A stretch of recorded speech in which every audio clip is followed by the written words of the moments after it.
Hello, I am the Grand Master of the ancient Jedi, whose stories were told within the Star Wars Saga.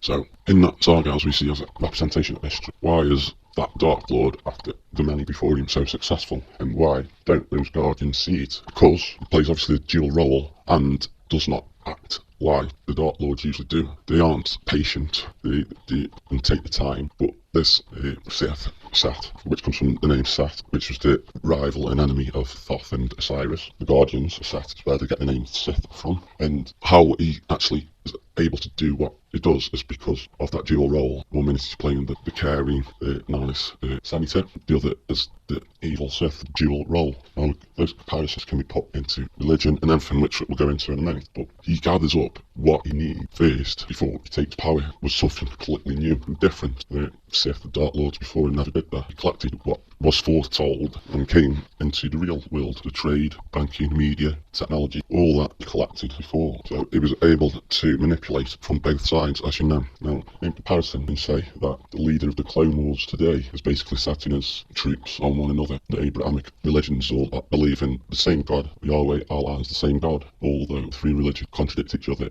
and have commands and instructions to fight each other. So if you're calling that God the leader, he is playing that same kind of dual role. Understand what I mean? And that's not the only comparison, because you also get the father-son connection, which plays the metaphor with Anakin.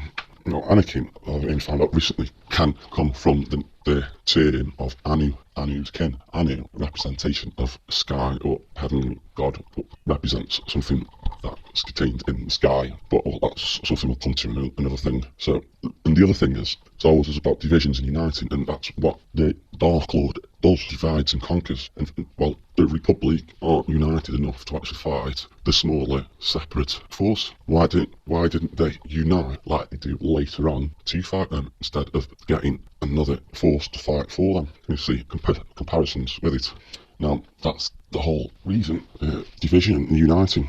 The separatists aren't united, really. They've got their own agendas, and they're turning on each other with an instant. And obviously the Republic are at each other's throats all the time, so they aren't united. So the Jedi don't see that in that film because it's not the usual way they've observed before. And when you ask how come they don't see it right under the nose, it's because it doesn't show the usual traits of a Sith Lord, a Dark Lord. And as that goes on, you can see the relationship, as you know, Anakin, with comparisons again, not just with the Christianity one, but many others before it, of being a virgin birth. And as he grows older and he's trained, his path finds a father figure within the Dark Lord himself. And that is that connection of father and son, or God and son. As some may not know, that Christ only becomes the Son of God after Constantine re-edits the Bible. There's no talk of it before that. So you can see that same comparison. And as you know, there's also the reincarnation there. As we know, he dies, but he dies believing that he's still a Guardian, still a Jedi. He's telling his master, his brother, and the others before that he is right and you're wrong. Maybe you're the ones who are doing it wrong. He still believes he's right all the way through. Even when they had the chance to eliminate the Dark Lord, he stops it first for the right of being. No, you need to do this in the right way with the laws. And then he gets irrational after he's told that that won't happen. The truth of it comes out. He needs it. And that's the kind of first kind of change and start of the downfall. And as you know, it's then named the Dark Father, as Christians like to call it. Christians hate Star Wars, by the way. They have done since it come out and still do refer it to some kind of demonic way. Darth Vader being the Dark Father, but really is like the son. And even though he's named as the Darth after that, it's only when he really dies after fighting his master and brother where he's saying, I have got the high ground. He has got the high ground, but Anakin is still thinking that he's doing the right thing, even though his judgment is clouded. And that's where that overconfidence is his downfall. And for the record, as we should say, that is where Anakin dies. And is then reborn as Vader, the half man, half robot, who is now a metaphorical son, because the Dark Lord, now Emperor, which is just the highest rank that you can compare to a god, has given him part of himself. The dark, or the abuse of the Force, we call it. It's not another side of the Force is one, but he's giving dark side of the Force to Anakin. Is gone. Vader is reborn, is born. And I don't think many people realise that the Empire, the people fighting for it, think they are fighting for the right, and they have no knowledge that he is a Dark Lord who's still seen as that same kind senator before. In fact, when he proclaims the end of the democracy with thunderous applause, he is basically crying out to the people that, look at me, the evil Jedi tried to take over us. I'm just a humble, poor man. Look at what they've done to me. Do you know what I mean? He's always hiding, and he's hiding it from the many. And I think the only, apart from his very personal advisors, but in militaristic force, it's only really talking, as you see at the end, it's talking Vader and the Emperor, that that trinity of knowing. But Vader then becomes the face again for the Empire. He can act in his way, and don't forget that with the military forces, they really think the rebels are real rebels, as we think as rebels and terrorists today. So they don't know they're fighting for something evil, and obviously they know that they have this Lord Vader. Even though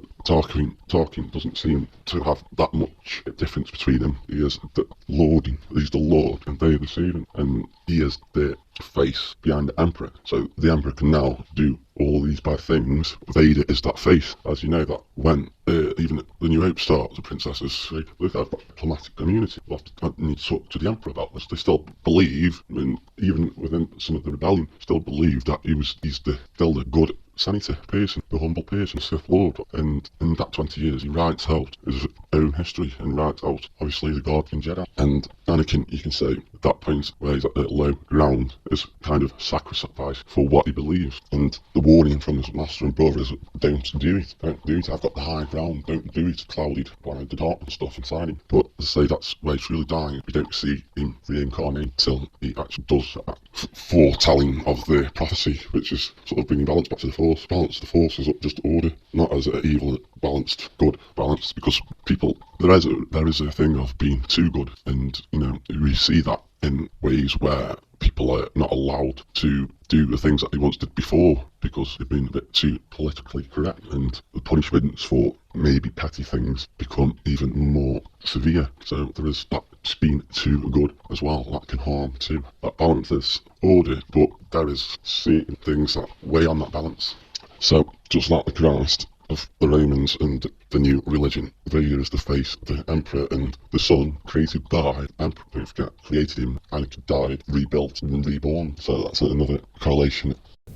But I have given you the secret, which was to take mythic motifs, psychological motifs from a few thousand years ago, and see if they still worked, see if people still cared about the same issues.